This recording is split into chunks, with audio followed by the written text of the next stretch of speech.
Born Ready, the Terry Eckersley story. I was born at an early age, it's a joke, at a place called Lee, just outside Greater Manchester, a place full of woods, trees and slag heaps where we used to play. My mother was a real character. She worked on a bread van and sold fruit and veg in the market, and she brought up 5 kids. My father was a miner, a very gentleman, and a Catholic.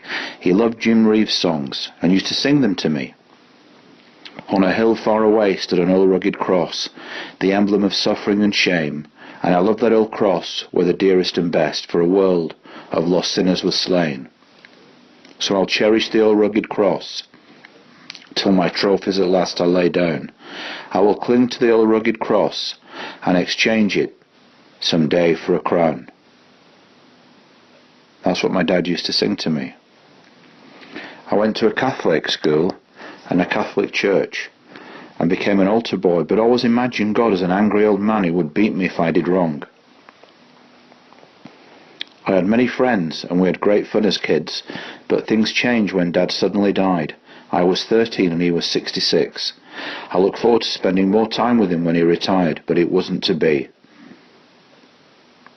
After that I just didn't care anymore. I was angry, my family used to beat me and the school used to cane me, but I reckon it was my fault.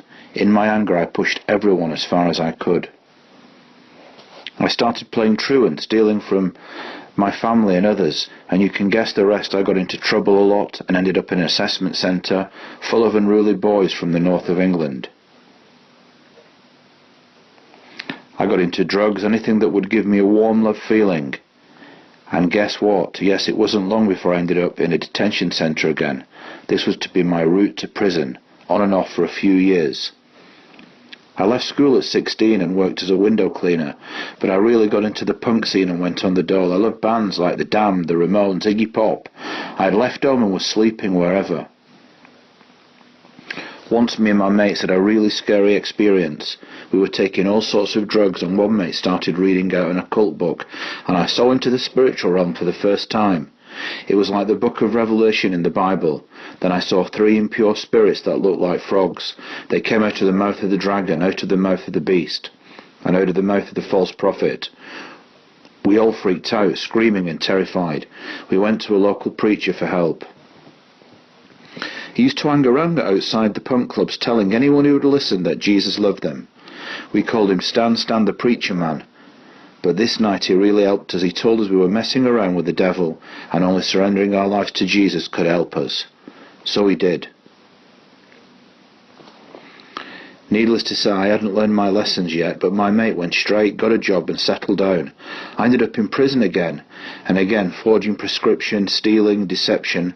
At 28, I ended up in the middle of gang warfare, and had my life gone a different way, I would have ended up shooting someone, or being shot dead myself, or being locked up for life imprisonment.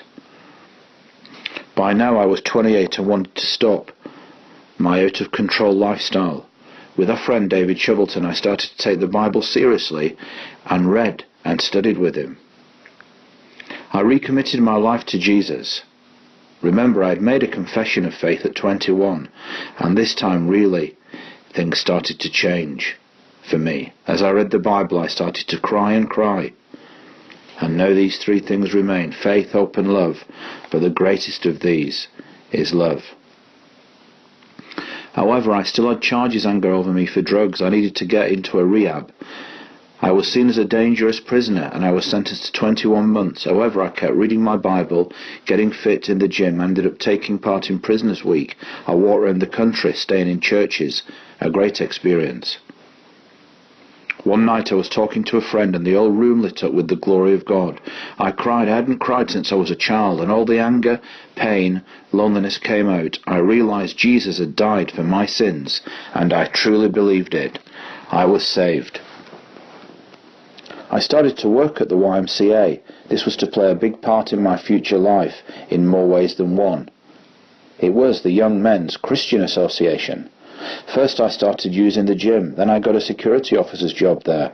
I studied hard and earned a postgraduate certificate in management studies and Bible college. Me, who had left school with no qualifications. Before long I was in charge of many staff and building projects. I had made conscious decisions not to worry but to trust God in all things, and He has never let me down. I also got involved in the music business, almost by accident. Some tracks I had written were used in a television program and I was asked to write more.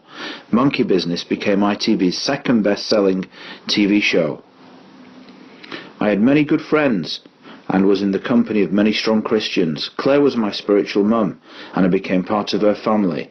Later, I was adopted by the Webb family, and became even closer member of the family when I married their daughter Jill, an angelic worship leader whom all the blokes fancied. Our first date was a garden party at Buckingham Palace. I had been invited as part of my charity work and asked if she could come as my partner. We had known each other 20 years, but had got much closer. I was asked to undertake a brand new job starting a YMCA project in Surrey with no money and no team. I continued to rely on God. He provided all I needed, and I just tried to stay in step with Him. I have so many people to be thankful for in my life. Stan the preacher man, other preachers and pastors who have helped me, people in the music industry who I've worked with, Claire and Janet, who are both wonderful women of God, J. John, Dr. Rodney Howard-Brown, other evangelists. I've been single for many years, overcoming depression and dealing with personal issues. So when Jill and I got married, things changed for me again. Through our friend, we were invited to help the Gypsy Church in Bulgaria, who went along giving out presents supplied by supporters to children in orphanages there. I've preached and Jill sang on many occasions. It is awe-inspiring to be part of what God is doing. Someone asked me, how have I managed to do all that I do? Trust in God, follow Him, and He will give you the desires of your heart. I have come a long way, and even now I am starting new things. I've left the YMCA about 5 years ago, after 20 years, several projects, and been in charge of many staff. Now we help train, equip and minister to Christians, both here and abroad, in churches, ministries, TV, radio, in the UK, Europe, USA, Asia, Africa, and indeed all around the world. Thanks for watching this. If you'd like to get in touch with us, just click the link below, terryeckersley.org.uk.